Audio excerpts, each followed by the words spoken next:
Patricia Benavente Alcade.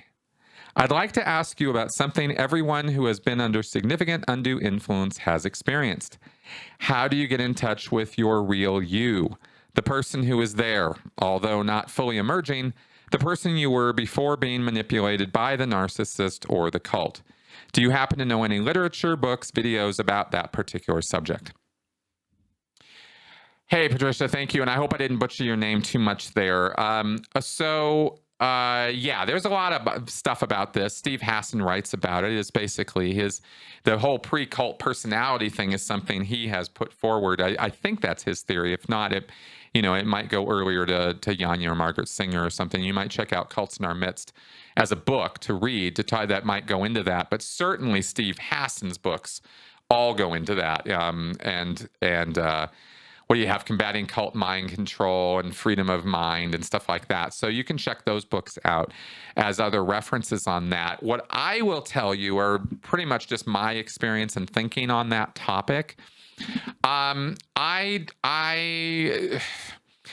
don't really think about it or frame it in terms of anymore. I did for a long, long time. I thought that was a really good analogy. And I don't think it's a bad analogy, but I think that it can be a little construed or misunderstood in that you start thinking that you're not you anymore and you have to go back and find who you are or something when you get out of a cult. And I don't really think about it that way. Having gone through that experience myself, the way I would kind of rather talk about it is you are reframing or recategorizing all the elements of your life when you come out of a cult. The recovery process or getting over a destructive situation like a bad relationship, a bad job, a cult, you've gotten used to a certain point of view.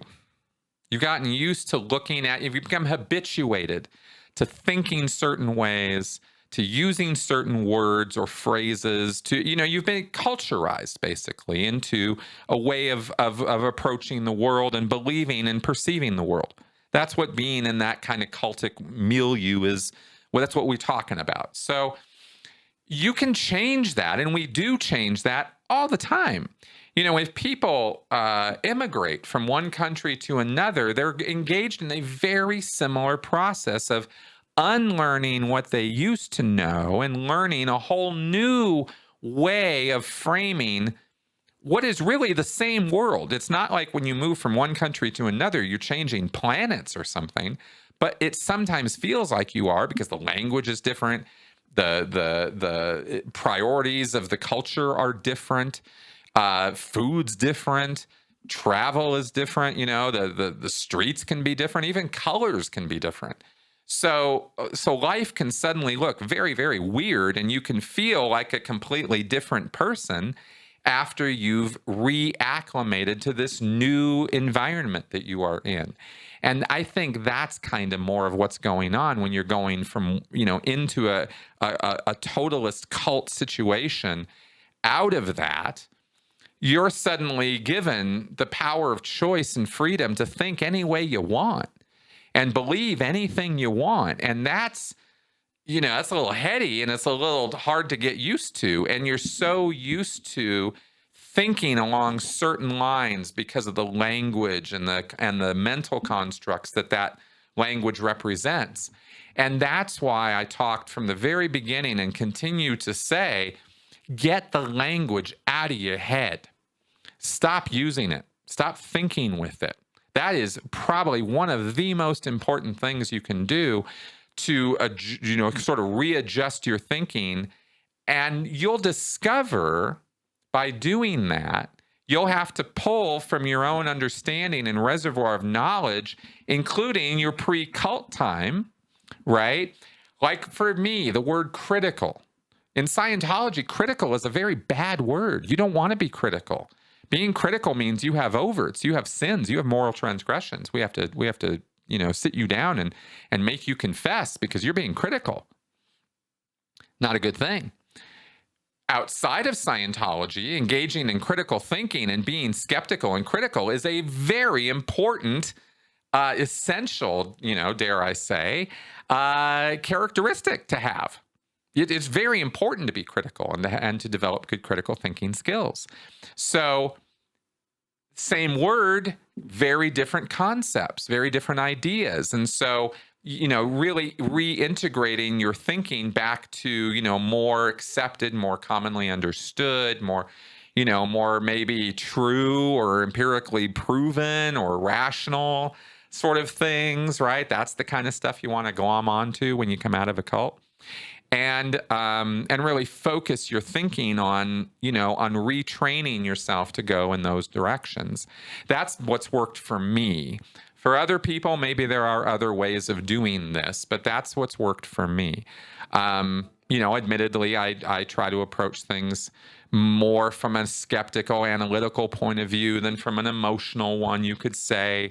But I think that a key part of critical thinking is emotional intelligence and understanding the role that emotion plays in our life and in our decision making and how it can influence us and how our emotions can be manipulated by other people. I take that as part of critical thinking, and I guess some people haven't really understood that. So I think a very important part, Patricia, of your question here is in terms of how do you, get in touch with the real you? Well, I think the real you emerges when you start rethinking and recategorizing and questioning everything you think you know, right? And coming out of these situations, that's what we tend to do. Unless, of course, we're in complete denial about the whole thing and we're just sort of trying to block it off. But I don't think that's where you're coming from. So I'm trying to say, if if this is what you're struggling with, then just kind of open yourself up to, well, what do I think about this or about that? How might I rethink that?